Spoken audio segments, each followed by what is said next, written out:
शिमला के बर्फीले पहाड़ और सन्नाटे में डूबी पतली सुरंग टनेल नंबर 103 है। कहते हैं इस सुरंग में जो भी अकेले चलता है वो अपने पैरों की आवाज नहीं सुनता, बल्कि किसी और के कदमों का पीछा अपने ठीक पीछे महसूस करता है। और आज मैं तुम्हें उस रेल कर्मचारी की आखिरी ड्यूटी की कहानी सुनाने जा रहा हूँ, जिसने सुरंग के अंदर नाइट वॉकर को सच में चलते हुए देखा था। 2 जनवरी की ठंडी रात थी। रेलवे कर्मचारी अरविंद की नाइट शिफ्ट थी। सुरंग नंबर 103 में मेंटेनेंस चेक करना उसकी रोज की ड्यूटी थी, लेकिन उस दिन कुछ अलग था। जैसे ही वो सुरंग के पास पहुंचा, उसे लगा जैसे बर्फ पर किसी ने तेजी से चलकर अभी अभी छुपकर बैठ गया हो। चारों तरफ धुंध थी और सुरंग के अंदर अंधेरा ऐसे कटता नहीं था जैसे निगल लेता हो। अरविंद ने अपनी टॉर्च ऑन की और अंदर चलने लगा। पहले 20 मीटर तक सब नॉर्मल था, फिर कदमों की आवाज आई, ठक ठक ठक। वही आवाज, लेकिन एक अजीब बात थी,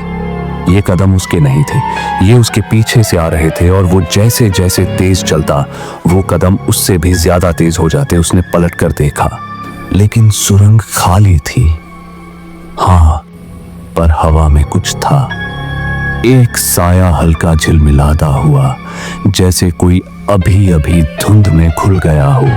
अरविंद अब डर चुका था, लेकिन वो टॉर्च पकड़कर आगे बढ़ता रहा। सुरंग के बीचों बीच एक जगह आती है जहां हमेशा ठंडी हवा रुकती है।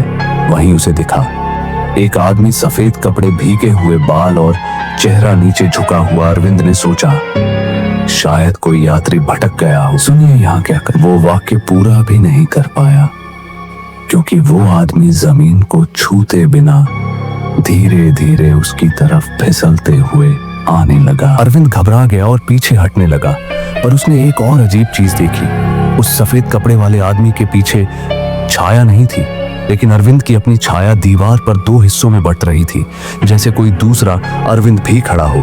लेकिन अदृश्य फिर आदमी ने सिर उठाया, भी उसका चेहरा खाली था, आंखें नहीं, नाक नहीं, बस सफेद धुंध। और उसी पल टॉर्च की रोशनी झपकने लगी। हर झपक में वो आदमी अरविंद के और करीब पहुंचता गया। अरविंद डर के मारे भागा, लेकिन भागते भागते उसे एक बात समझ आई। टनेल नंबर 103 में कदमों की आवाज उसका पीछा नहीं करती, किसी और की आखिरी सांसों का इको करती है। 20 साल पहले एक ट्रेन हादसे में एक आदमी यहीं मरा था। मरते वक्त वो सुरंग से बाहर निकलने की कोशिश कर रहा था, पर नहीं निकल पाया। कहते हैं उसकी आत्मा अब भी वही रास्ता दोहराती है, और जो भी अकेले अंदर जाता है वो उस आत्मा का पार्टनर इको बन जाता है। जब तक वो बाहर नहीं निकलता, आत्मा उसी के कदमों की नकल करती रहती है, जब तक वो आखिरी बार सांस न ले।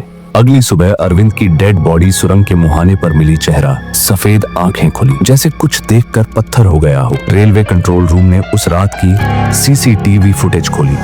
एक फ्रेम था, सिर्फ एक अरविंद सुरंग के अंदर भाग रहा है और उसके पीछे वही सफेद कपड़ों वाला आदमी। लेकिन इस बार उसका चेहरा साफ दिखता है। वो अरविंद खुद था, भविष्य का अरविंद, जो सुरंग में मरने के बाद अगले शिकार की तरफ बढ़ रहा था।